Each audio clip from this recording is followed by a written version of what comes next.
Hoy por la mañana, hoy por la mañana, hoy por la mañana, todos, absolutamente todos en la ciudad de Valladolid se despertaron con granos de azúcar en los labios, pero solo se dieron cuenta los que al levantarse se besaron.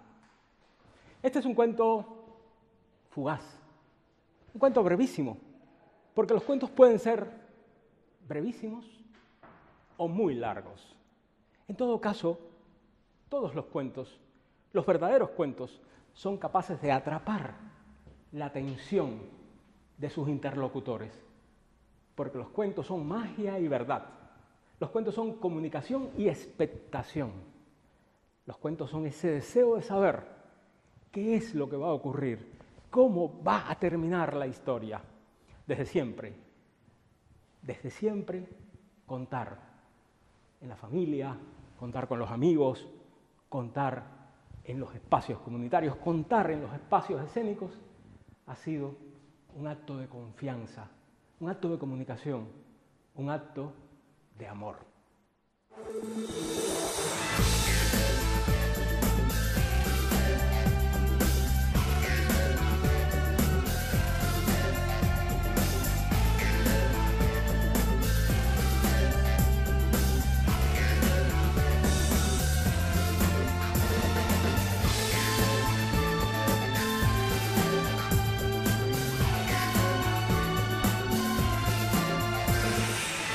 Los mejores fotógrafos creadores del panorama nacional e internacional nos muestran en Segovia sus experiencias y reflexiones de su obra, el presente y futuro de la fotografía contemporánea.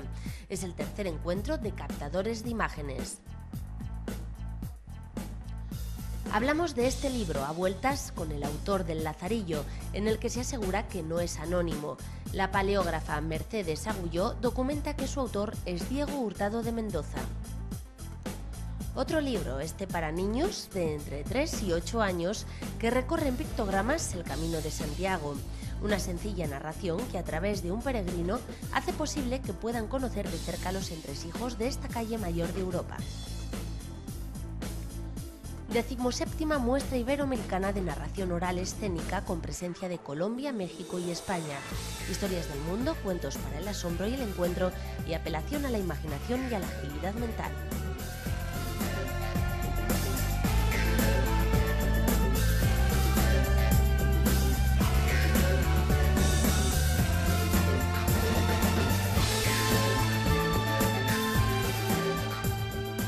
La Asociación Fotográfica Segoviana está organizando el tercer encuentro de captadores de imágenes, talleres, exposiciones, concursos y otras actividades a cargo de los mejores profesionales de la imagen del panorama nacional.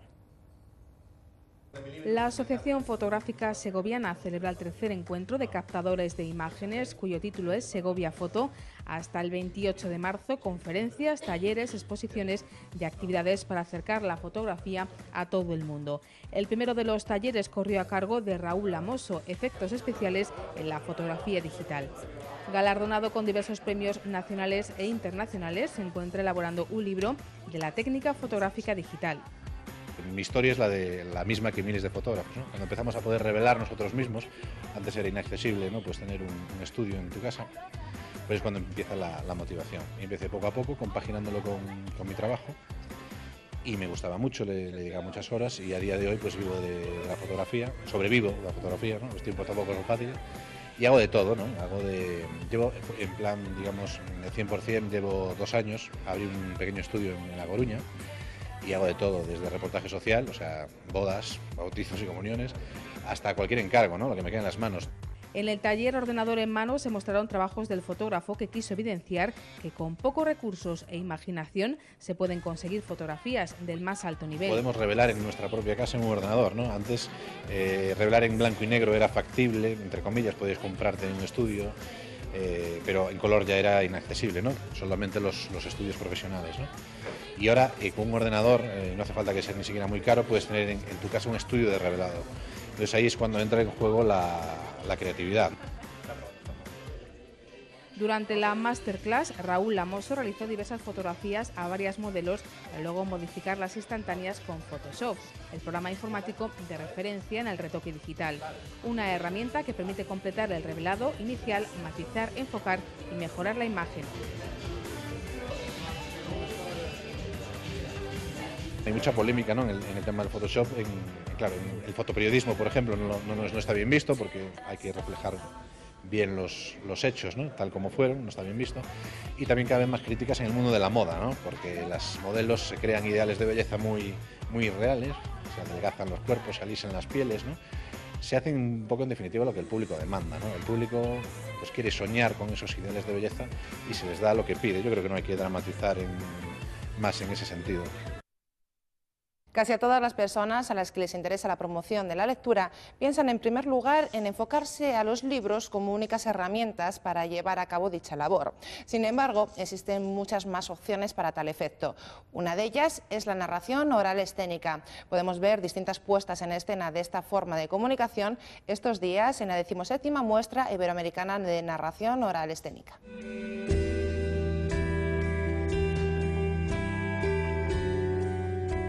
Dos periodistas, una licenciada en informática, una actriz, una trabajadora de la banca o una doctora. Personas muy diferentes pero que tienen algo en común, tienen una capacidad especial para transmitir sentimientos y emociones a través de las palabras y los gestos. Son narradores orales. Un narrador oral tiene que ser una buena persona, una persona con intenciones muy bienhechoras, una persona muy ética y a la vez una persona sensible, culta, una persona con pasión y con compromiso, una persona con la habilidad de la verbalidad, de la vocalidad y del gesto, una persona con una gran creencia en que el arte de contar es un arte milenario. Francisco Garzón, José Víctor Martínez, Elena Rivas o Gladys Corredor son algunos de los narradores que estarán en la Sala Miguel Delibes del Calderón entre el 15 y el 18 de marzo. Personas especialistas en el arte de contar cuentos, en el arte de la oralidad, escénica y artística.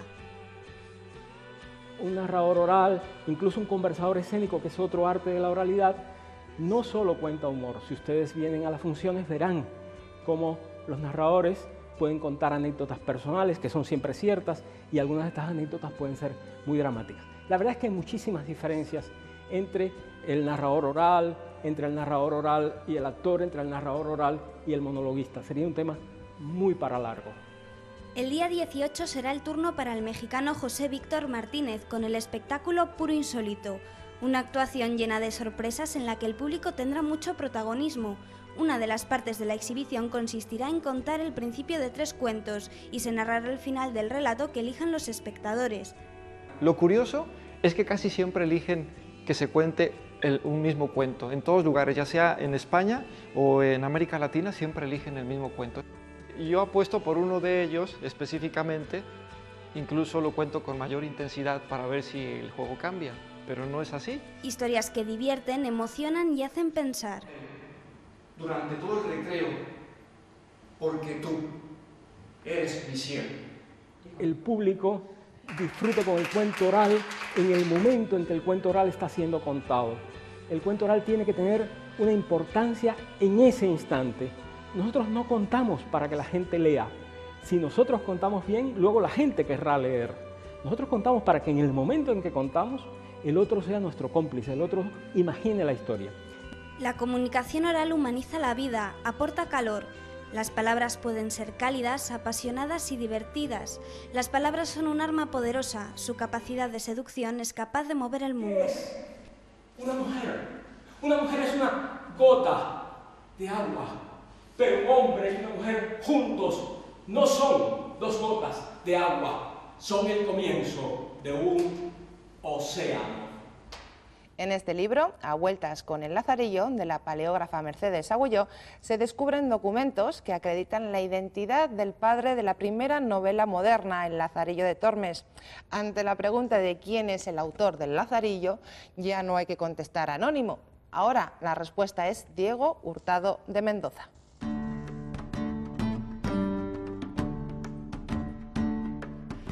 Han sido muchos los candidatos a poner nombre a la autoría del clásico de la picaresca española El Lazarillo de Tormes desde su publicación anónima en 1559, una época de gran rigor ideológico.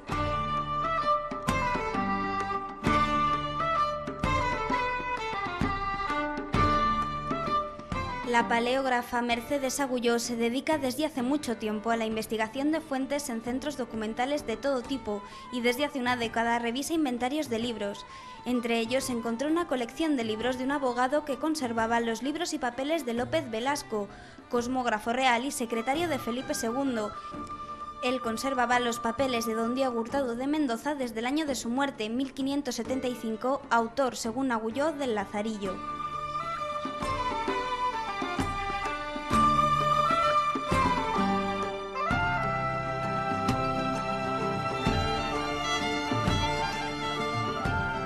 Entre esos papeles de don Diego se hallaba un legajo de correcciones hechas para la impresión del Lazarillo y Propaladia, obras que se editaron juntas y que fueron expurgadas en 1573.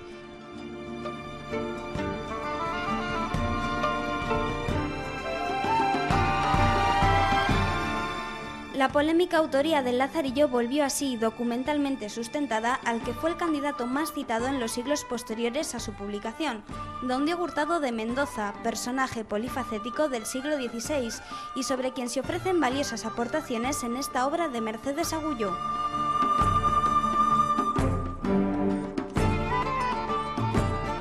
A pesar de esta prueba documental, la paleógrafa quiere mostrar la prudencia debida en todo trabajo científico, pero la aparición de este documento entre los papeles de Hurtado de Mendoza la ha llevado a desarrollar en su libro A vueltas con el autor del Lazarillo una hipótesis seria sobre la autoría del libro picaresco, fortalecida por otros hechos y circunstancias que apuntan sólidamente en la dirección de don Diego.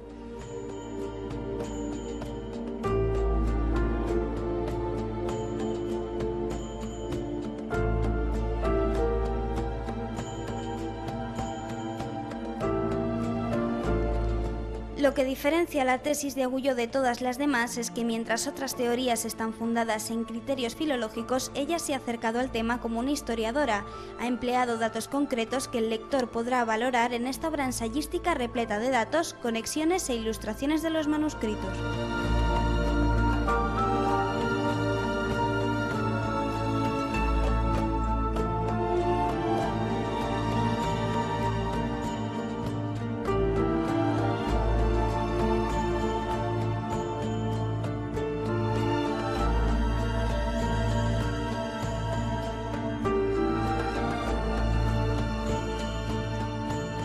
El libro Un recorrido en pictogramas, El Camino de Santiago, está destinado a niños y niñas de entre 3 y 8 años y pretende acercarles al mundo de la literatura y al Camino de Santiago.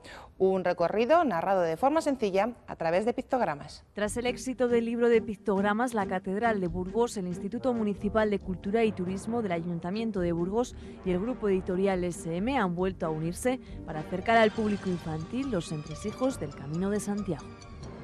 Es un libro en el que ha puesto muchísima ilusión desde el principio el Instituto Municipal de Cultura y Turismo.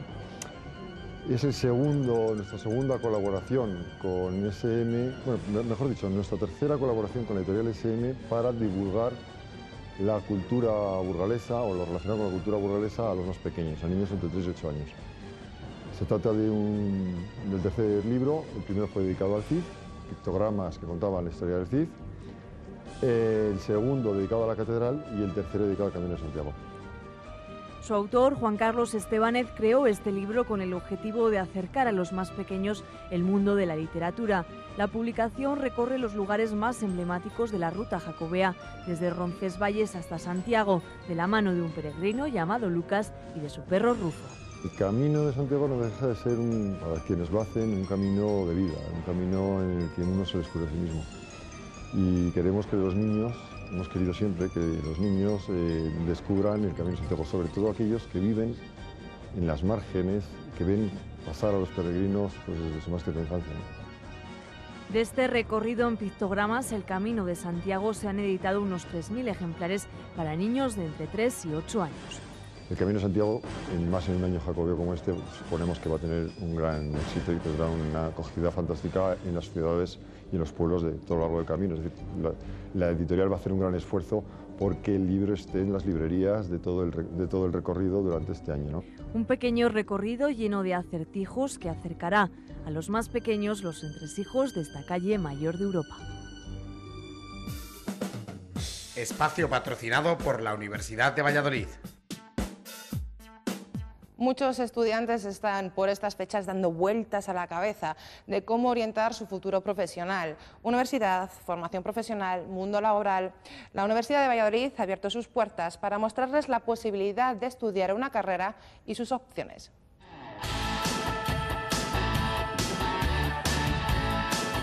La Universidad de Valladolid organiza las jornadas de puertas abiertas destinado a alumnos de bachillerato y FP que estén interesados en conocer la universidad por dentro, un ciclo activo que complementa las acciones de actividades realizadas por la universidad de dicha ciudad.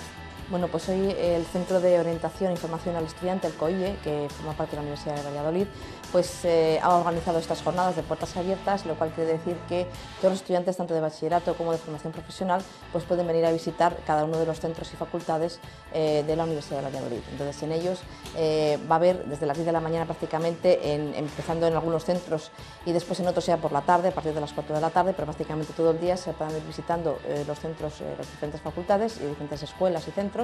Y allí encontrarán un guía que les explicará un poco lo que es el plan de estudios, es decir, les explica un poco lo que supone también este cambio en el plan de estudios de las universidades, y después pues simplemente les guiarán a través pues, de las diferentes instalaciones, como puede ser por las bibliotecas, las salas de informática y etc. Sus 4 campus, Valladolid, Palencia, Segovia y Soria, sus más de 100 titulaciones, sus numerosos cursos de doctorado y de posgrado, sus acreditadas relaciones internacionales, sus prestigiosos centros de investigación, el enorme potencial cultural y deportivo y un rico patrimonio arquitectónico y documental conforman un entorno académico singular, homologable al de las más antiguas universidades europeas, a las que por historia, por nivel de excelencia y por capacidad de innovación les debemos un gran respeto.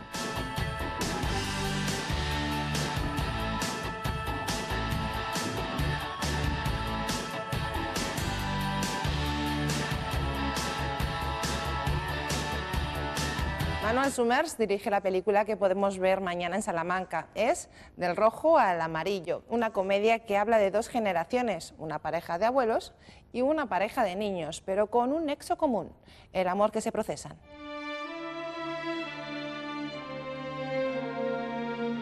A principios de los años 60, las tendencias del cine crítico promovido por las nuevas generaciones de realizadores se encontraban en plena aceptación y desarrollo.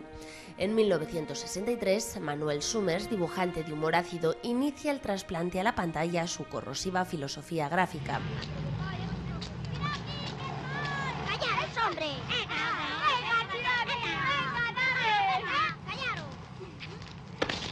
En su primera película, Del rosa al amarillo, mezcla de forma inteligente la historia del más inocente y candoroso amor, en 2 casos aparentemente contrapuestos, con el mundo autoritario y represivo en el que se suceden. Sí, me parece que veo un redondel. ¡Qué bien lo veo! En el primer relato expone la ingenua aventura sentimental de un primer amor de pubertad. El argumento nos puede parecer tierno, nostálgico o divertido, pero la verdadera carga de profundidad está colocada en la cruda descripción como escenario natural de un sistema de educación que, visto con la suficiente perspectiva histórica, hiela la sonrisa al más escéptico. Bajo el palio sonrosado de la luz crepuscular.